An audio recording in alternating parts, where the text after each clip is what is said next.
आज 31 तारखेवर आपण आलेलो आहोत आणि 31 तारखेला आपल्यापुढे चर्च एक सण ठेवतो। त्या सणामध्ये आपल्यापुढे 2 महिला दिल्या जातात, एक तरुण आहे आणि एक वयस्कर आहे। एकीची आई व्हायची आशा तुटलेली आहे, दुसरीमध्ये आई व्हायची आशा निर्माण झाली नाही। एकीला आपण पाळणा कधी आयुष्यात हलवू असं वाटलं नव्हतं आणि तिच्या पुढे पाळणा हलवण्याची वेळ आलेली आहे, आणि दुसरीला पाळणा हलवण्यासाठी देवाने पाठवलेला आहे। ह्या 2 स्त्रिया आहेत, सेंट जॉन द बॅप्टिस्ट ह्याची आई एलिझाबेथ, जिला आपण अलिशबा बोलतो, आणि एलिझाबेथ वयोवृद्ध झालेली आहे, ती गरोदर आहे आणि देवाने पवित्र मरिया ह्या कुमारिकेला सांगितलेलं आहे तुझी मावस बहीण आई होण्याच्या मार्गावर आहे, तिला पाळणा हलवण्यासाठी कोणीतरी मदत करायला पाहिजे। आणि ती फार वेगाने निघते, बायबल आपल्याला सांगते की त्वरेने जाते, झपझप पावलं टाकीत जाते, जंगलसारख्या प्रदेशात जाते, जिथे आपण ऐन करीम या नावाने त्या विभागाला आज ओळखतो, त्या ठिकाणी ती जाते आणि त्या ठिकाणी आपल्या मावस बहिणीला ती मदत करते। कशासाठी? पाळणा हलवण्यासाठी।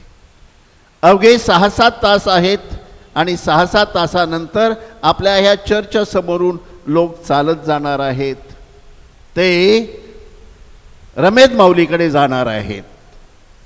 रमेद माऊलीकडे जाणार आहेत आणि रमेद माऊलीला सांगणार आहेत की तू आमचा पाळणा हलवणारी आहेस, आमच्या पाळण्यावर तू आशीर्वाद देणारी आहेस, आमच्या पाळणा तुझ्यावर अवलंबून आहे। आणि म्हणून आज मी आपल्या धर्मप्रांताची गरज आहे 2 प्रकारची, पाळणा, घरचा पाळणा हलवण्याची, आणि आध्यात्मिक आपल्याला जे धर्मगुरू पाहिजे आहेत, पाचरण पाहिजे आहेत, त्याचा पाळणा हलवण्यासाठी। आज वसईला अत्यंत गरज आहे धर्मगुरूचा पाळणा हलवण्याची, आणि ही जी रमेद माता आहे ती एकमेव उपाय आहे, एकमेव रेमेडी आहे, जी आपल्याला सांगते की तुम्हाला जर वोकेशनचा पाळणा हलवायचा असेल तर तुम्ही माझ्याकडे आलं पाहिजे। उद्या सकाळी आपण झोपेत असतानाच आपल्या दारावरून या चर्च समोरून तिकडचे लोक चालत चालत येणार आहेत, अर्नाळ्यापासूनचे लोक चालत चालत येणार आहेत, आपल्या दारावरून ते जाणार आहेत आणि रमेद मातेकडे ते प्रार्थना करणार आहेत। हे जे भक्तिगीत आहेत ते आपल्या मातीमध्ये रुजलेलं आहे, आपण कुठून बाहेरून आणलेलं नाही। युरोपियन लोकांनी तिकडची संस्कृती आणली, आपल्याला पाळणा दिला, परंतु पाळणा हलवण्याचं सामर्थ्य ह्या मातीमध्ये होतं, आणि ह्या मातीने जिथे जिथे पाळणा हलवताना हे गीत गायलेलं आहे तिथे तिथे वोकेशन्स भरभरून आलेले आहेत। तिकडे आपल्याला वोकेशन्स मिळाले आहेत, ते वोकेशन ह्या विभागातून ज्यांनी पाळण्यामध्ये हे गीत ऐकलं, रमेद माऊलीचं गीत ऐकलं, ते आज जगाच्या पाठीवर वेगवेगळ्या देशामध्ये, वेगवेगळ्या 5 खंडातील वेगवेगळ्या विभागामध्ये आपले फादर आणि सिस्टर्स कार्य करत आहेत मिशनरी ह्या नात्याने। आणि म्हणून ह्या दिवसात, ह्या महिन्यात आपण विशेष करून रमेद मातेकडे प्रार्थना करणार आहोत की तू आमच्या वोकेशनची, पाचरणाची पाळणा हलवणारी आई आहेस, आम्हाला पाळणा हलवायला मदत कर। पवित्र मरिया एलिझाबेथकडे गेली पाळणा हलवण्यासाठी। आता आपल्या मातीमध्ये रुजलेलं, मातीमध्ये आलेलं आणि आपल्याला पचनी पडलेलं, आणि आपल्यापैकी कोणी केलं ते गीत माहिती नाही, परंतु आपल्या रक्तामध्ये ते रुजलेलं आहे, आपल्या मातीमधून ते आलेलं आहे। आता आपल्यापैकीच एक व्यक्ती हे जे आपल्याकडे भावगीत आहे ते भावगीत बोलून आपल्या ह्या प्रवचनाची तयारी करण्यास आपल्याला मदत करणार आहे। रमिताई आई ऐक माझा गाराना येते तुझ्या सराना बाळ घेती रमिताई आई ऐक माझी विनंती ई बाळ तुझी पाय धूळ रमिताई आई दुबळ्या कैवारी आली विघ्ने निवारी लानुल्याशे रमिताई आई तू माझी मावली प्रसंगा पावली बहुधा वेळी रमिताई आई तू माझी मावली संकटा पावली मरणा वेळी रमिताई जाता काय गा मागेदा औक्ष मागेने हाताशा कांकना रमिताई जाता काय गा मागेदा औक्ष मागेने लानुल्याला रमिताई दारी लाविले रोपो मागेने सको भाई माझो भल्या पहाटेस आपल्या दारावरून जाताना एका हातामध्ये आपल्या शरीरातला अंकुर आणि दुसऱ्या हातामध्ये जमिनीने दिलेला अंकुर, एक शरीराचा रोपा आणि दुसरा जमिनीचा रोपा, असे दोन रोपे घेऊन आपले लोक रमेद मातेकडे जाणार आहेत आणि हा रोपा तिथे ठेवणार आहेत आणि सांगणार आहेत जे जे काही तू करशील त्याला मी प्रणाम करतो. ही आपली भक्तीची नाळ जी आहे आणि आपल्या हृदयातली नाळ जी आहे ही जोडली गेलेली आहे या गीतामुळे. आणि एकंदर असं निरीक्षण होतं की ज्या ज्या ठिकाणी हे गीत गायलं जातं त्या त्या ठिकाणी पाळण्यामध्ये जन्मलेली बालकं, मुलगे आणि नातवंड मोठ्या संख्येने धर्मगुरू होण्यासाठी आणि धर्मभगिनी होण्यासाठी आलेली आहेत. हा जो पाळणा आहे, वसईचा किल्ला जो आहे प्रिय बंधूंनो, हा आपल्या वसईच्या ख्रिस्ती भक्तीचा पाळणा आहे. या पाळण्यामध्ये 4 लोकांनी आपली लेकरं घातली. फ्रान्सिस्कन लोकांनी, जेझुईट लोकांनी, धर्मगुरूंनी, अगुस्तिनियन धर्मगुरूंनी आणि धर्मप्रांतीय धर्मगुरूंनी.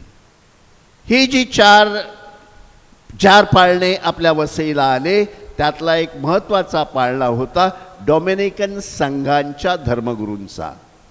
ह्या डॉमिनिकन संघाचा धर्मगुरूंचा पाळणा आज ज्या ठिकाणी वसई किल्ल्यामध्ये मध्यभागी आपण शिरताबरोबर आपल्याला जेथे चिमाजी आप्पाचा पुतळा दिसतो त्याच्या उजव्या बाजूला फार भयंकर मोठा विस्तीर्ण असा वाडा आहे. तो डॉमिनिकन फादरांचा वाडा होता आणि तिकडे जे डॉमिनिकन फादर होते ते मरिया भक्त होते. त्या डॉमिनिकन संघाच्या संस्थापकाला त्याने उपवास तापास केला. तो जेरुसलेममध्ये गेला आणि तिथे माऊलीने त्याला रोजरीचं दर्शन दिलं आणि सांगितलं माझ्या रोजरीची प्रार्थना जी आहे ती तू सर्वत्र ने. आणि ह्या डॉमिनिकन फादरांनी रमेद मातेची भक्ती आपल्याकडे चालू केली, जी गेली कित्येक वर्ष आपल्याकडे चालू आहे.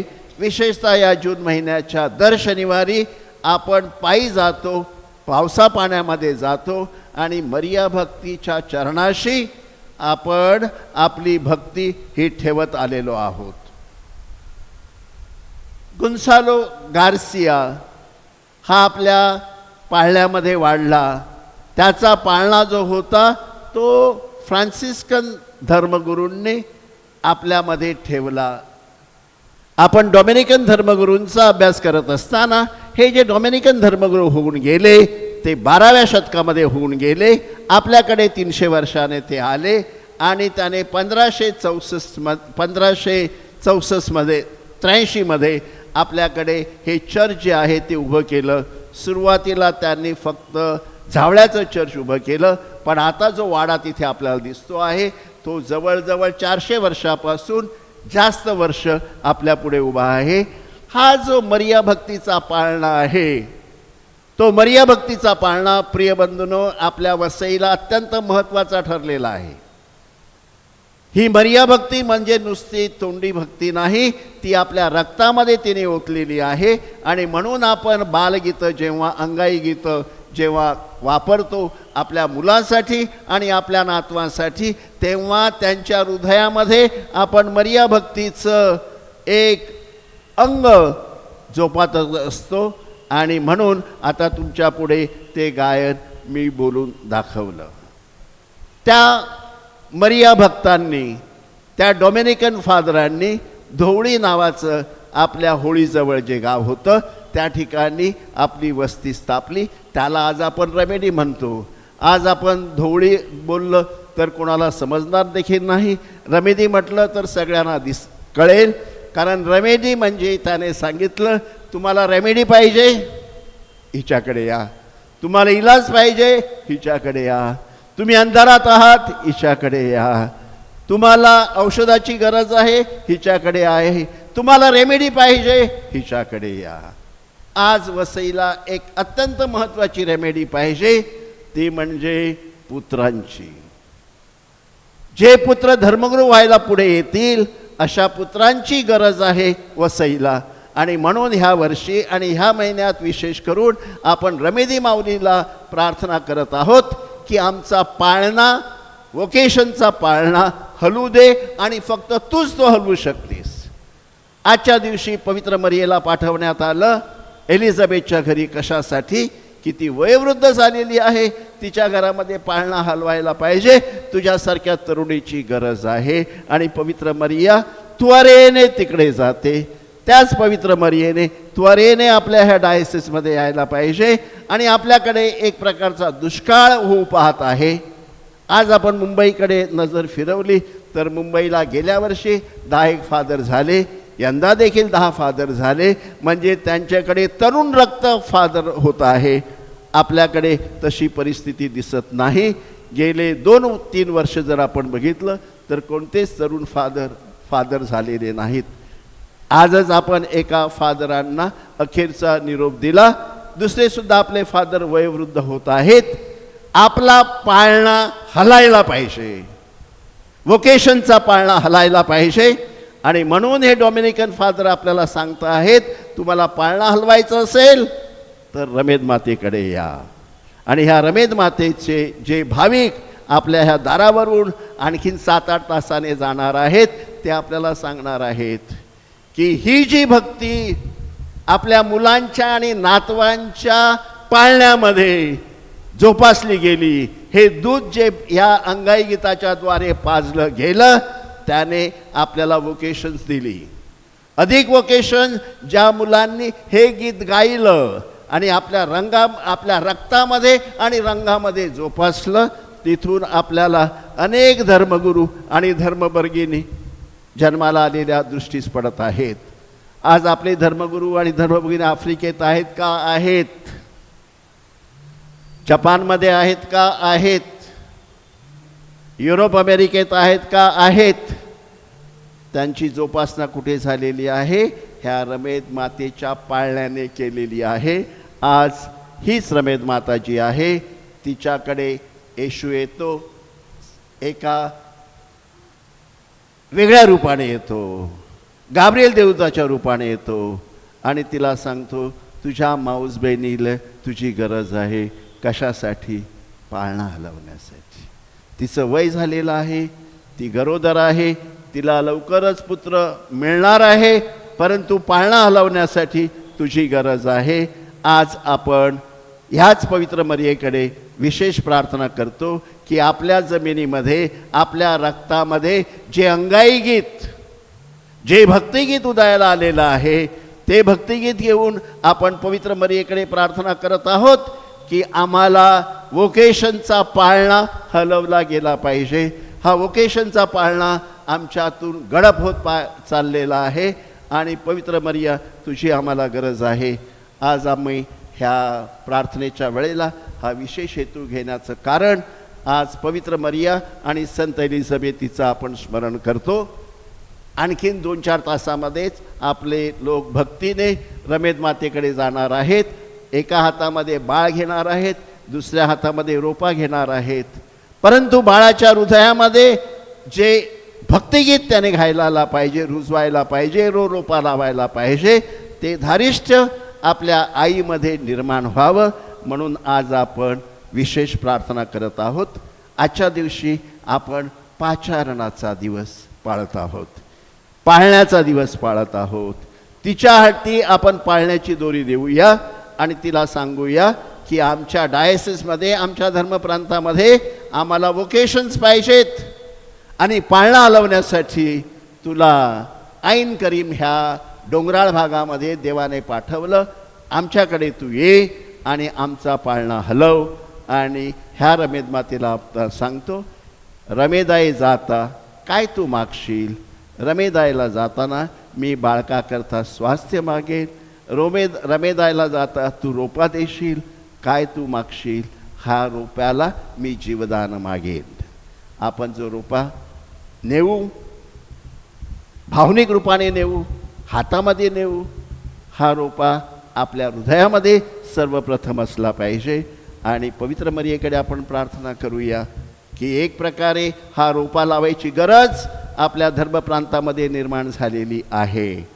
आपण फादरांचं स्वागत करतो, फादरांचे निरोप देतो, परंतु आपल्याकडे जे तरुण फादर हवेत, तरुण रक्ताचे फादर हवेत, ते जर आपण डायसिसला दिले नाहीत, तर नवीन रोपे जर लावले नाहीत, तर या जुन्या माझ्यासारख्या सुकलेल्या, त्याला आपण काय ढाकी काय बोलतो, त्या ढाकी जर कोसळून पडल्या तर आपल्याकडे बाग राहणार नाही.